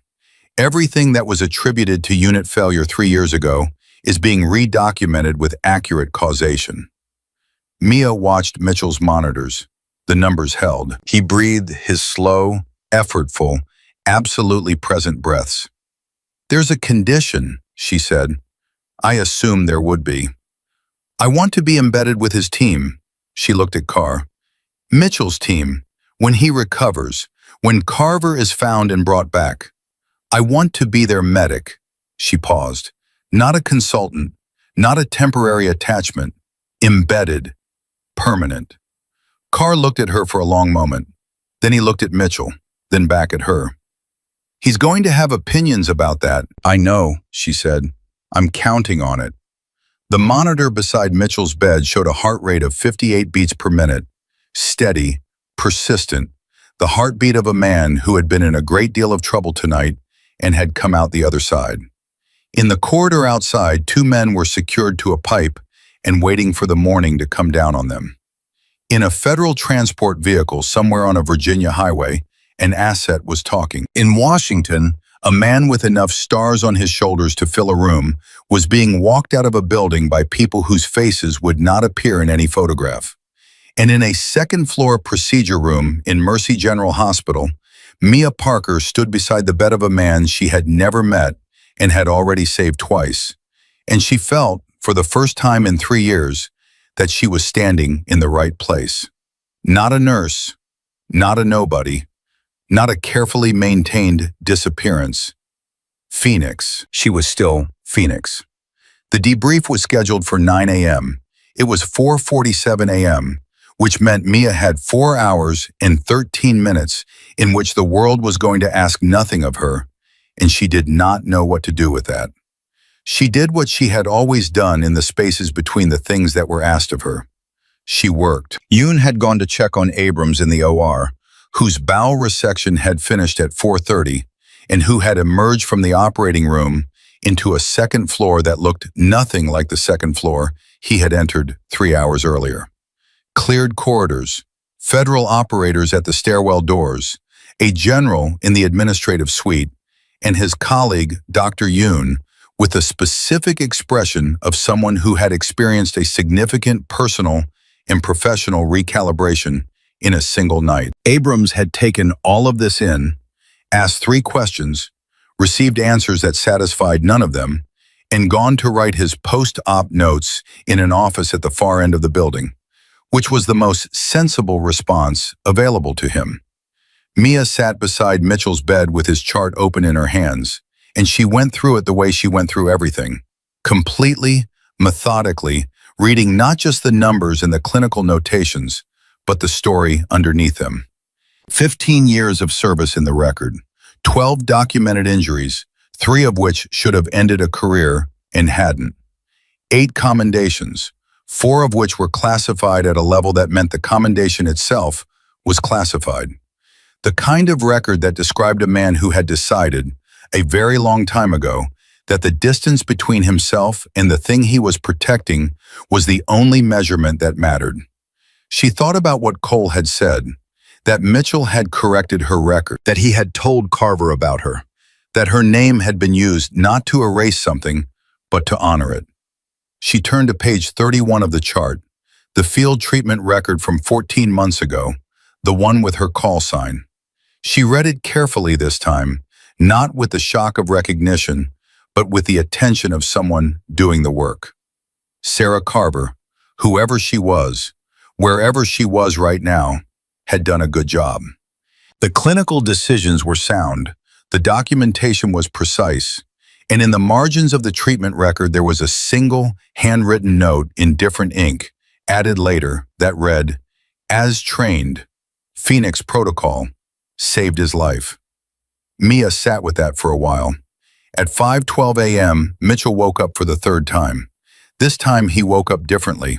Not the emergency surface of the first 2 times, not the urgent climb through sedation towards something he needed to say. He woke up slowly and with the particular deliberate quality of someone choosing to return to consciousness, making the decision rather than having it made for them. His eyes opened and he looked at the ceiling for a moment, running whatever internal assessment he ran in the first seconds of waking in an unfamiliar place. Then he turned his head carefully and looked at Mia. She was already looking at him. "You're still here," he said. "I'm still here," she agreed. He took a slow breath. His face moved through several things: the cataloging of his physical state, the reconstruction of the sequence of events that had produced this moment, and something underneath both of those that was harder to name. "How bad?" he asked. "You had a secondary bleed. Dr. Yoon addressed it around 3 a.m. Your neuro presentation is cleaner than it has any right to be, given your history of TBI." She paused. "You're going to need real rest. Weeks, not days." He made a sound that was not quite a laugh. "Tell me about the operation." "The asset is secure and talking. The 4 hostiles are in custody. The source of the leak has been identified and is in federal custody as of approximately 4 a.m. She watched his face process each piece of information. "It's handled." "Carver," he said. His voice did not change when he said it, but his eyes did. "Carr has a team moving on the location data from the asset's debrief. They went dark 40 minutes ago, which in this context means they're active." He was quiet for a moment. "She's good," he said. "She's the best medic I've had in 15 years. She's better than—" He stopped. "She's better than I let her know." "Tell her that when she gets back," Mia said. "I will." He looked at her with the direct, unflinching attention of a man who had learned to look at things straight because looking at them sideways cost more time than he usually had. "Carr told you about what I did. The record correction, her training. Cole told me." He absorbed that. "Are you angry?" She considered the question honestly, the way it deserved. "No," she said. "I think I would have been 6 hours ago, before tonight." She looked at the chart in her hands. "Now I needed to know it wasn't what they said it was. I needed to know that what happened 3 years ago wasn't because I failed." She looked up at him. "And now I know. So I'm not angry. I'm something else. I'm still figuring out what." Mitchell looked at her for a long moment. "Carr told me he was going to find you," he said. "He told me 2 months ago when we confirmed the leak indicators. He said he had one person he was certain about, and he was going to bring her back in." A pause. "I didn't know it would be like this." "Like what?" "Like you'd be the one keeping me alive while we sorted everything else out." She set the chart down. "How did you know my call sign? When you woke up the first time, you said Phoenix before I said anything." "Because you caught a dosage error at distance in a chaotic trauma bay and then held your ground against Voss until they physically removed you," he said. "Carr told me that part on the phone. I knew what that was." He held her gaze. "I'd been told what you looked like and who you were, but I didn't need any of that. The way you worked, anyone who'd worked with Phoenix-trained personnel would have known." Mia looked at her hands, the hands that had stopped Trevor Chen's wrist, that had been steady in the service corridor, that had adjusted sedation levels and read monitors and held the chart of this man's entire professional life for the last hour and a half. "I want to be embedded with your team," she said, "when you recover, when Carver is back." He did not look surprised. "Carr mentioned it, and I want to hear it from you." His voice was even, and his eyes were fully alert now. She realized, being assessed again, the way he had assessed her earlier, reading what she showed against what she said. Not because Carr thinks it's a good idea, not because it solves a problem. Why do you want it? She thought about 3 years of quiet, the orange plastic chairs in the family waiting area, the night shifts and the $12 lanyard, and the careful invisibility of a life built to be survivable rather than meaningful. She thought about the moment in the stairwell when she had dialed a number she hadn't used in 3 years and given her authentication code in a voice that was steadier than she felt. She thought about the service corridor and Reyes at her left and the specific rightness of moving through a dangerous space with someone who knew exactly where she would be. "Because this is what I'm for," she said. Not with drama, not with the inflation of someone making a statement, just with the simple, direct certainty of someone who has spent a long time knowing a thing and is finally saying it out loud. "I was built for this. I spent 3 years trying to be something else, and I was competent at it, and it cost me everything it cost. And I would do it all again because it kept me clean long enough to be here tonight. But I'm done now. I'm done being no one." Mitchell held her gaze. Then he said, "You were never no one. You were just waiting." The monitor beside him showed 56 beats per minute, steady, present. "You have the job," he said. 5:51 a.m.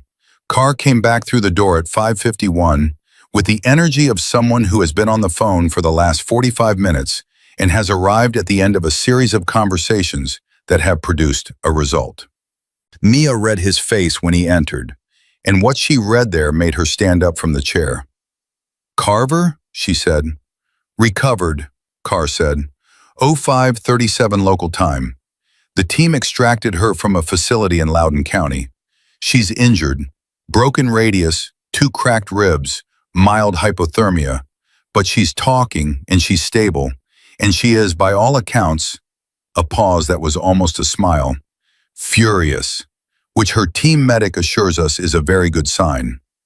Mia sat back down, not from weakness, from the specific physical release of a tension that has been held so long the body doesn't know what to do when it goes.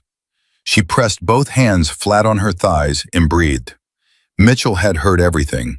His eyes were closed, but the change in his breathing was unmistakable. She watched his chest rise and fall, and she watched the thing that a man's body does when the weight it has been carrying for 11 days suddenly no longer needs to be carried. It was quiet, and it was enormous, and she looked away to give him whatever privacy that moment deserved. Reyes appeared in the doorway behind Carr. He looked at Mia. She gave him one nod. He turned his face slightly to the side, and for a moment Daniel Reyes, who had cracked exactly 0 emotional reactions in the 6 hours she had known him in this current version of their relationship, pressed his jaw together hard and looked at a point on the wall that contained nothing. Then he looked back at her and said, "Good." One word. It was enough. 6:14 a.m. Janet Hale found Mia in the nurse's locker room at 6:14. Mia was sitting on the bench with her jacket across her knees and her phone in her hand and the termination notice that Voss had left on this same bench 6 hours ago, still sitting where he'd placed it, untouched. Janet sat down beside her. For a moment, neither of them said anything. "You knew," Janet said finally, "from the beginning, the moment they brought him in." "I recognized the tattoo," Mia said, "and before that, the way you watched that bay, the way you read his presentation." Janet looked at her. 2 years and 7 months. I trained you. I watched you work every shift, and I never—" She stopped. "I should have known." "You knew what I needed you to know," Mia said. "That's not a criticism. That was the point." "The 3 scars," Janet said. "On his arm. I looked, like you said." "I know you did. I almost called it in through normal channels, and then I thought—" Janet paused. "I thought about the way you said it, the way you always say things, like you've already calculated every downstream consequence, and you're just telling me the summary." She looked at the termination notice. "Are you leaving?" Mia looked at the notice. She picked it up. She held it for a moment, this piece of paper that represented 2 years and 7 months of a life she had built deliberately and maintained carefully, and that had served its purpose and was now finished. She folded it once, set it down. "Yes," she said, "I'm leaving." Janet nodded. Something moved across her face that was not surprise and not quite grief. It was the particular expression of someone who has suspected an ending for a while and is now watching it arrive. "Were you happy here?" she asked. "Any of it, were you?" "Some of it," Mia said, and she meant it. Some shifts, some patience, some nights when it was quiet and the work was just the work, and it was enough. She looked at Janet. "You were good to me. This place was good to me in the way it knew how to be. That matters." Janet straightened her scrubs in the way she straightened her scrubs when she was managing something and not letting it manage her. "That general," she said, "he's going to take care of you?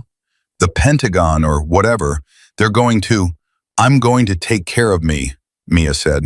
That's the lesson from the last 3 years. I'm the one who does that. Janet looked at her for a long moment. Then she stood up, smoothed her scrubs one more time and said, "You are the best nurse I ever had." She paused. "Even if that's not what you are." Mia watched her go. 7:30 a.m. The debrief was pushed to 10 a.m. to allow for Carver's medical evaluation and transport, which gave Mia 2.5 hours in which she sat in the conference room with Carr and a man from the Pentagon's Inspector General office named Whitfield, who had the face of someone who investigated things professionally and had long ago stopped being surprised by what he found. She told him everything. From 1:34 a.m. to the service corridor to Mitchell's bedside to Voss in the doorway. She told it in the order it happened and with the precise, detailed recall of someone whose memory had been trained to function as documentation. Whitfield typed. Carr listened. Occasionally, Whitfield asked a clarifying question, and Mia answered it. When she reached the part about the termination notice, Whitfield stopped typing. He looked at Carr. Carr looked at the table. "Doctor, Voss's conduct tonight," Whitfield said carefully, "is going to be subject to a separate review by the hospital board and, given the federal patient jurisdiction, potentially by this office as well." "That's between you and Voss," Mia said. "I don't need a review to tell me what happened." "No," Whitfield agreed. "I imagine you don't." He looked at his notes. "For the record, Nurse Parker, your actions tonight directly prevented the death of a decorated active duty officer, enabled the identification and apprehension of 4 hostile operatives, and contributed materially to the recovery of an active intelligence asset." He paused. "Also, for the record, your termination notice will be voided as part of the federal jurisdiction documentation. Legally, it never happened." Mia thought about that, about the difference between a thing never happening and a thing happening and then being erased. They were not the same thing, and the distinction mattered to her, but she understood that the paper version of reality had its own logic, and she did not need to argue with it right now. "What I need," she said, "is a different document. My reinstatement orders, full rank, the record correction, and my assignment to Colonel Mitchell's unit in writing before I walk out of this building." Whitfield looked at Carr. "All of that will be processed today," Carr said. "You have my word." "I had your word 3 years ago," she said. "Not bitterly, just factually. I'd like the paperwork." Carr almost smiled. "You'll have the paperwork." 9:22 a.m. Mia was in the corridor outside the procedure room when she heard her name.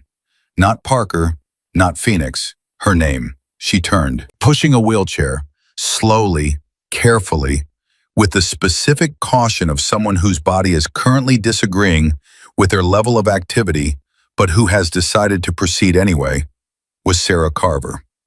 She was 26 years old. She had her father's gray eyes and none of his stillness. Her face was the face of someone who felt things near the surface, and had learned to work with that rather than against it, which was its own kind of strength. Her right arm was in a temporary cast. There were bruises on her jaw and her neck that Mia assessed automatically and medically without meaning to. She was in a hospital gown, and she had clearly fought the wheelchair and lost, and was occupying it under protest. Beside her, walking at her left and watching her with the expression of someone who has recently received very good news after 11 days of very bad news, was Thomas Cole. Carver stopped the wheelchair 6 feet from Mia. She looked at her, just looked, for a long moment, with those gray eyes that were her father's eyes. The same assessment, the same direct quality, the same way of looking at something straight. "You're Phoenix," Carver said. "I'm Mia," Mia said. "He told me about you." A pause. "My dad. He talked about you like—" She stopped. Something moved across her face that was complicated and young and real. "He talked about you like you were the reason the program was worth anything, like you had set the standard before he even got there, and everything that came after was just trying to catch up." Mia looked at this young woman, injured, exhausted, 11 days of captivity sitting in the lines around her eyes, and felt something move through her chest that she did not try to name or contain. "How are you?" Mia asked. "Broken arm, ribs. They tell me I'm fine." "You're not fine," Mia said. "You'll be fine. Those are different things." Carver looked at her for a moment, and then something in her face shifted, the composed, professional surface cracking just slightly at the edge. "I used your call sign," she said, "on his treatment record, because he was dying and I needed to think about someone who would know what to do. And the only person I could think of was..." She stopped. "I don't know if that was okay." "It was okay," Mia said. "I used your protocols." "I know, you did them correctly." Carver sat with that for a moment. "Cole says you're joining the team." "That's the plan." "Good." She said it with the simple, flat certainty of someone who means exactly one thing and has said it precisely. Then she looked down at her cast and back up. "I'm going to need a few weeks." "Take the time," Mia said. "We'll be there when you're ready." Cole was watching Mia from Carver's left side with the expression he had worn most of the night, the expression of someone watching a thing resolve that has been unresolved for too long. He met her eyes and did not say anything, which was the Cole version of saying everything. 10:47 a.m. Mitchell's room was quiet when Mia entered for the last time before the debrief formally concluded and the day became the machinery of reports and documentation and official processes. He was awake. He had been awake, she suspected, for a while. His eyes had the quality of someone who had been thinking, not someone who had just surfaced. "She came to see you," he said, not a question. "She did." "And?" "She's going to be fine," Mia paused. "She used my protocols correctly under pressure with inadequate equipment. She kept you alive. She's going to be more than fine." Something in his face did the thing that faces do when relief and pride combine into a single expression that doesn't have a name. He looked at the ceiling for a moment, then back at her. "I'm told you have your assignment. Carr is processing the paperwork." "I already signed it," Mitchell said. "My authorization, your embedded assignment. I signed it at 9:15 from this bed, which is not ideal but legal." He paused. "Welcome to the team."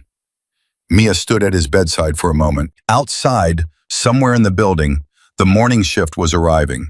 Nurses and residents and orderlies, and the whole ordinary machinery of a hospital beginning its day, unaware or only partially aware of what the night had contained. Gerald Park was probably writing a very unusual incident report. The orange plastic chairs in the family waiting area were probably already occupied by people who had been called in the night about someone they loved. It was a hospital. People brought their worst moments here and trusted the building to help them survive it. She had understood that for 2 years and 7 months, and she still understood it, and she would carry that understanding with her out the door. "I have one more thing to do before I leave," she said. He nodded, which meant he already knew or suspected what it was. 11:15 a.m. The nursing station on the 3rd floor was the same as it had always been. The same lights, the same counter, the same slightly broken chair that everyone had been meaning to replace for the entire time she'd worked here. 3 nurses were at the station. 2 she knew well, and 1 she had worked alongside for 18 months without learning much about. All 3 looked up when she appeared. She stood at the counter and she looked at each of them. "I'm not coming back," she said. "You deserve to hear that clearly and not through a memo. What happened here last night, the way it was handled, the way some of you had to choose between doing the right thing and protecting yourselves, that's not your fault. And most of you made the right choice when it mattered. I want you to know I saw that." She looked at the 2 she knew well. Marcus, who had taken 3 extra shifts when she needed cover and never asked why. And Dana, who had brought her coffee at 3 a.m. on the hard nights and never made it into a big gesture. "You were good colleagues," she said. "This was good work. It mattered." She turned to leave. Marcus said, "Were you really a SEAL medic?" She looked back at him. "Something like that. And you just, what, worked here? For 3 years?" "I worked here," she said. "That part was real. Everything I did in this building was real. I was never pretending to care about the work. I was just doing two things at once, being two people at once." She paused. "It's exhausting. I don't recommend it." Dana said quietly, "Are you going somewhere better?" Mia thought about the Black Hawk in the parking lot, about Reyes in Cole, and a woman named Sarah Carver with a broken arm and gray eyes who had used her name as a standard, about a man in a hospital bed who had corrected a record she didn't know was wrong and given her back something she hadn't realized she'd been missing. "Yes," she said, "I'm going somewhere better." She walked to the elevator. She pressed the button for the ground floor. The doors closed. 12:03 p.m. The Black Hawk was on the roof. Not the parking lot this time. The roof, which was cleaner and faster, and had always been the option for people who knew what they were doing and were no longer trying to be subtle about it. Reyes was already on board. Briggs was running the final pre-flight communication. Cole was standing at the rooftop access door when Mia came through it, holding it open for her with the particular courtesy of someone who had been waiting and was not making a production of it. She stopped at the door. The morning air was cold and sharp and full of the sound of the rotors beginning to spin. Her jacket was on. Her badge was gone, surrendered to Gerald Park at 11:58, along with her keycard and her locker combination. All of it handled with the quiet efficiency of someone who knows exactly how to close a chapter. She looked at Cole. "How's your arm?" she asked. He looked confused for half a second. Then, "That's Carver's arm." "I know," she said. "I'm asking about yours. Left shoulder. You've been favoring it since I got here." He looked at her, then at his shoulder, then back at her. "Old injury," he said. "It acts up sometimes." "I know," she said.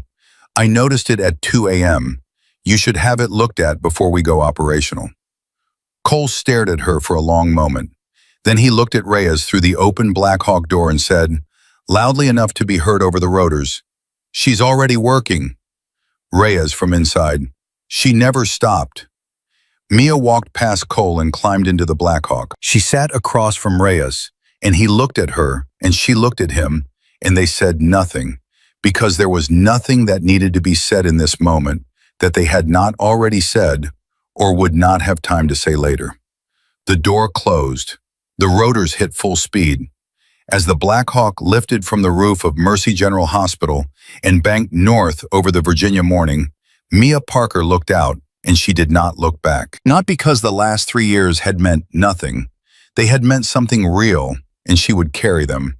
But because the direction of her life had been reestablished, and she was not someone who looked backward when she knew exactly where she was going.